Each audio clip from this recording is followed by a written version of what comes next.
Today, we're going to be exploring an 81-foot man-made waterfall in the Arroyo Seco of the San Gabriel Mountains. I'm going to show you guys the shorter route. It's a 2-mile path. This one is a steep, slippery, and shorter route. Not for beginners, but it's well worth it, right? Let's get started.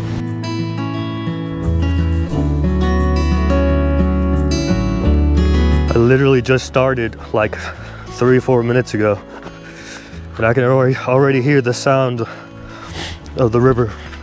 You'll be able to see the waterfall from up here. So it's very exposed, very barren compared to the canyons.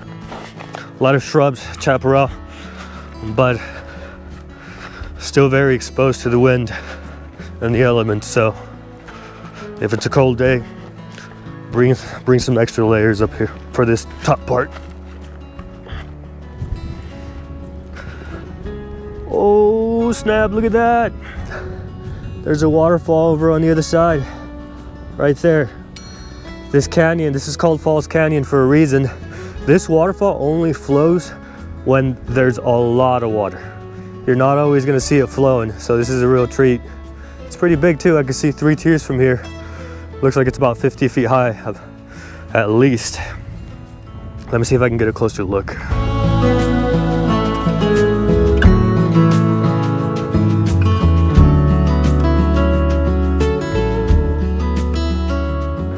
Dang, it's roaring. I don't think I've ever seen it with this much water. And it doesn't look like there's a lot of people down there either. Looks like there's some sort of junction here, but if I recall, it's this way. So here commences the switchbacks. After you go through the ridge of that mountain back there, you start going down some real tight switchbacks like these right here until you get down to the creek, the Arroyo Seco. Which, by the way, Arroyo Seco means the dry creek in Spanish, which is a little bit ironic because it actually has a pretty decent amount of water most years. Oh, what's this we got here? I wanted to show you guys what poison oak looks like because there's a lot of it here on this trail, and since it's overgrown, you want to keep an eye out for it. You want to make sure you're wearing long sleeves too. Remember, leaves of 3, let it be. But don't touch it. It doesn't feel good. You're gonna get a nasty rash if you touch it. You can use aloe vera too to help with that if you happen to see it out here, but it's less common. We've reached a milestone, the ruins.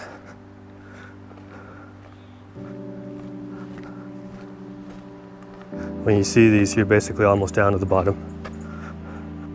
I believe these used to belong to it's called Paul's Little Picnic Area, which used to be a lodge back in the day, one of many. Now it's a little campground and a little picnic area. Actually, I don't know if it's a campground, but for sure it's a picnic area.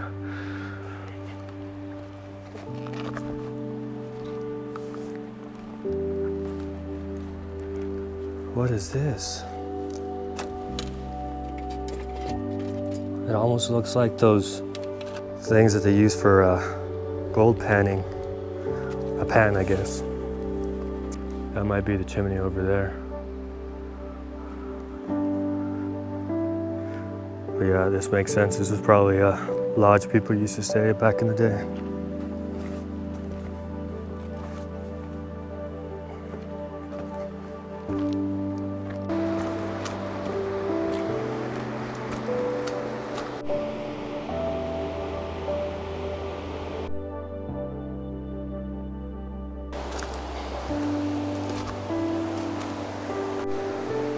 All right, guys, we made it down to the canyon floor.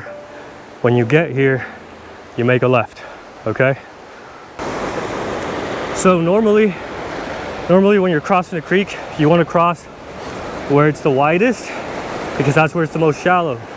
However, as you can see, there's concrete right underneath the wide shallow part, which means it's gonna be like ice. So I'm not even gonna bother. I'm gonna choose somewhere upstream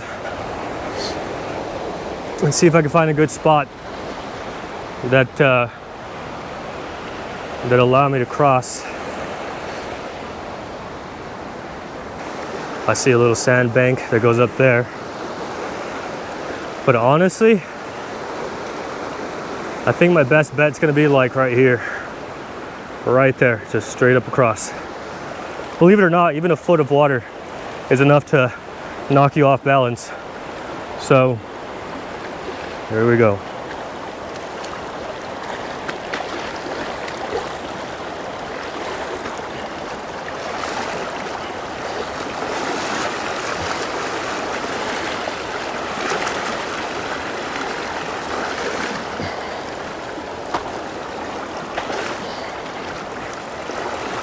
That wasn't too bad.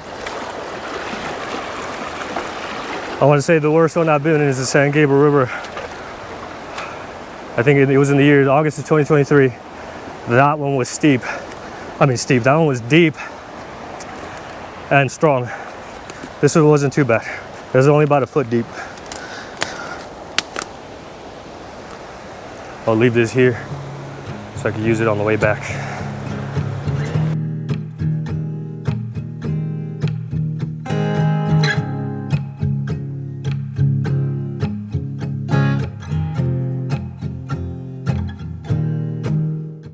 Remember, you're heading towards Paul's little picnic area. Don't go up that way. Make a left here.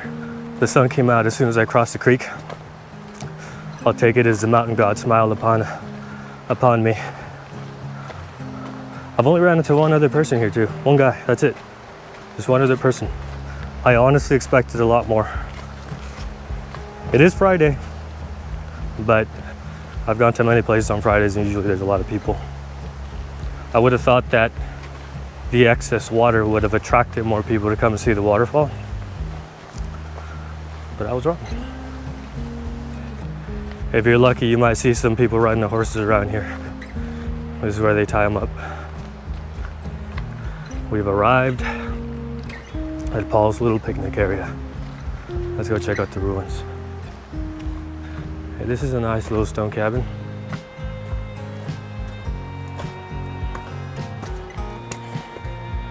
Okay. I'd say this is a pretty nice spot for a picnic. Okay, let's go back down to the waterfall. Oh, what's this? I believe this used to be a water fountain. Used to be. Definitely not anymore. Okay. Let's keep going.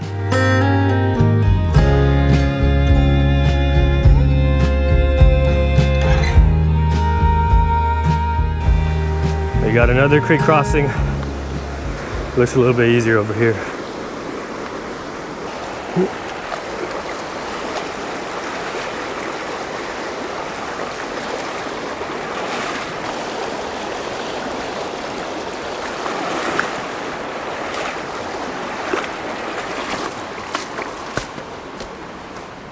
I'm not gonna lie, I can't feel my feet. That water is icy cold.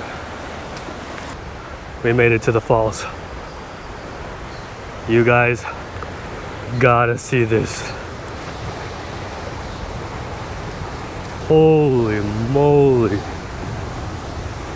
Good God. That is a lot of water. What?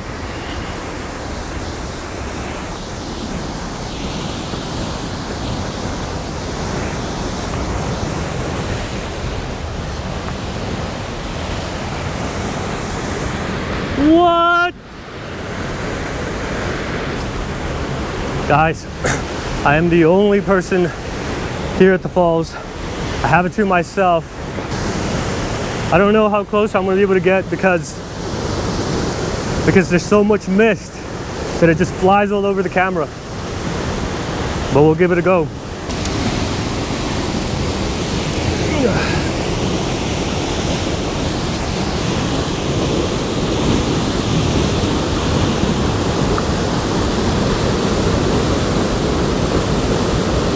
So the dam was built in 1929. It was the first major project of its kind. The dam was called Brown Mountain Dam after the mountain. However, the mountain was named after John Brown, the abolitionist, because his sons moved here to Pasadena and they lived here for a while. One of them even passed away here, and he's buried somewhere in Altadena. And the other son, Jason, I think he moved back to Ohio and he died over there. They loved the outdoors. They spent a lot of time here, and they were looking for a mountain to name after their dad. And originally, Mount Low, which was called Oak Mountain at first, they tried to name that mountain John Brown Mountain, but it never stuck, so they found another one, the one closer here, and they called that one Brown Mountain. And that's how the dam got its name as well, because it's right along the mountain.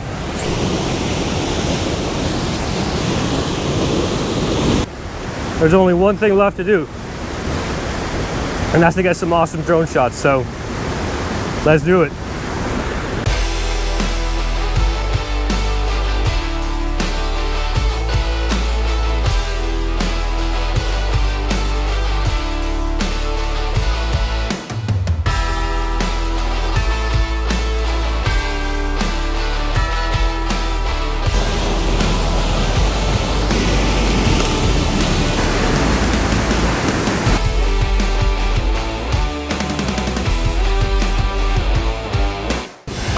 Alright guys, that about wraps it up. I hope you liked the video. If you love exploring the outdoors, definitely hit like and subscribe.